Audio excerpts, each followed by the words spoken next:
Is this the Trump tipping point? Charlie in East Tilbury. Charlie, you're on the radio. Morning. Morning, Nick. Don't know if it's his tipping point because unfortunately MAGA and his base will follow him off a ledge. Do you reckon? But I will... Why would Fox News, 59% of respondents to a poll say he's gone too far? I find that quite telling, Fox News. Yes, but still, if you watch, and I try not to watch Fox, if you watch them, there is maybe one of the reporters that will actually try to stay away from backing everything Trump does, and even that reporter gets knocked down by the rest of them. I think there are people changing, but it's not in his base. If you look at social media, you look at any of them, the base, they just are blindly walking down a path, and they don't see history at all. But are they blindly? We've just spoken to someone who told us what those protests are like in Minneapolis. I will reference again. I speak to friends back in America all the time. Which part of the States are you from, Charlie? New Jersey, which is a Democrat state, and all my friends are diehard MAGA. I don't understand it. I can't explain it. But if you look at Obama's immigration policy, which he deported more people than Trump has, he did not have the chaos of Trump. And in 8 years, I believe it was somewhere around 70 people died in custody. Trump, in just this year, has had, I believe, 45 to 50 people die in 1 year, and has caused chaos, and has killed Americans, and has arrested Americans, deported a few Americans. So lastly, it's not the tipping point as you see it, Charlie. It's always been. 'Twas ever thus, as we say over here. I think it's going to get worse. I can't see it getting better. I'm worried that we're not going to see July 4th, 250th anniversary, more July 4th Civil War. Well, I sincerely hope you're wrong with that prediction, but Charlie, I've enjoyed speaking. Best wishes to you and, of course, to your family back in Jersey, back in New Jersey. Alex in Lewisham. Alex, I've talked about tipping points for Gordon Brown, tipping points for Mrs Thatcher with poll tax. Is this a tipping point for Donald Trump? Good morning. Morning, Nick. Yeah, I think it is. I think we've seen the limit of where this sort of mini-authoritarianism, mini-fascist regime can go within the realms of reality. So the next term for him is to go completely over the top and just completely ignore what the law says and go even further, or, as he has done, row back, bring in Tom Homan, ramp down the rhetoric. But I think he's going to get absolutely crucified in the midterms if they go ahead as planned. And I think once that happens, he's a lame duck president, and that's the end of this complete circus. So he's got till November, effectively. He's got to November, but I think they're going to have to ramp down the ice on the streets, which is what they're now doing. And I think that it's just lame duck presidency from here on in. There's nothing else that can be done now. They've executed 2 people on the streets. They've taken Bavino away from this. Miller's been ostracized. Kristi Noem's been ostracized.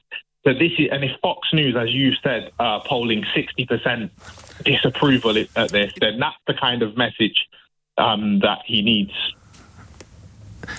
Lastly, you've referenced, do you think and it's very difficult to look into the mind of Donald J. Trump, do you think the president's aware of the perilous position he put himself in?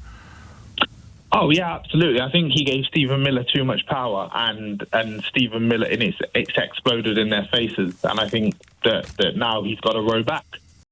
So I've been listening to quite a few people label Trump as some sort of fascist or fascist in the making.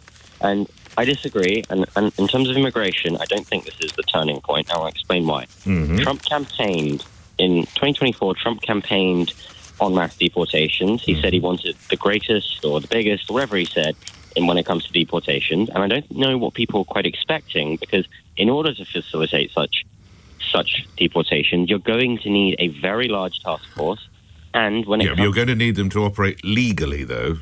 100%, I 100% agree. And whenever they have stepped out of bounds, the judiciary has limited those excesses. America's Constitution is very clear. Trump is subject to very stringent checks and balances, and when it comes to use of force... Luke, where are the checks and balances in Minneapolis? 2 people have been fatally shot in the space of a month. The funding for ICE is $11 billion. $11 billion to, in most instances, equip fairly large, burly men with face masks, guns and bulletproof vests. What do you think is going to happen, Luke?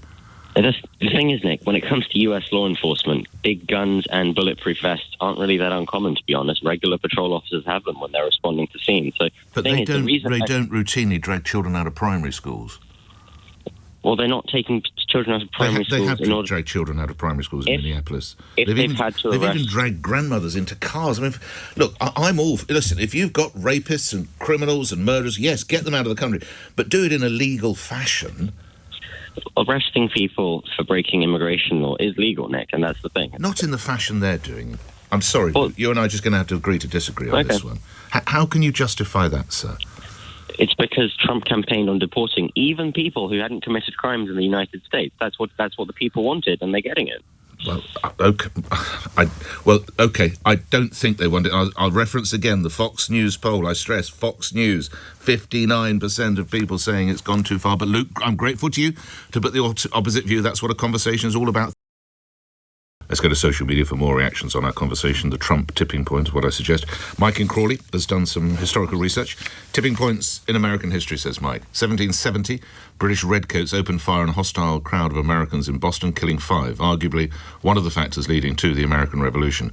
2026, ICE agents fire on an alleged hostile crowd of Americans in Minneapolis, killing 2, the results of which are yet to be seen.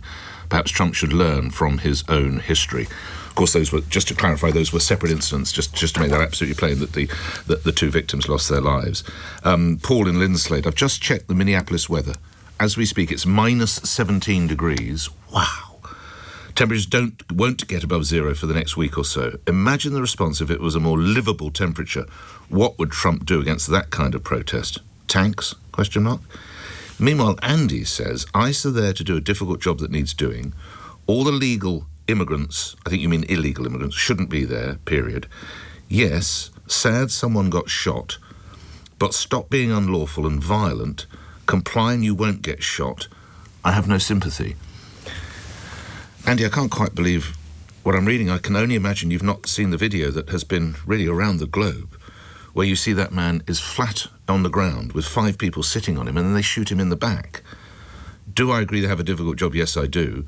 Should these illegal people be there? Obviously they shouldn't by the very definition, but I think you're just totally wrong, I have to say.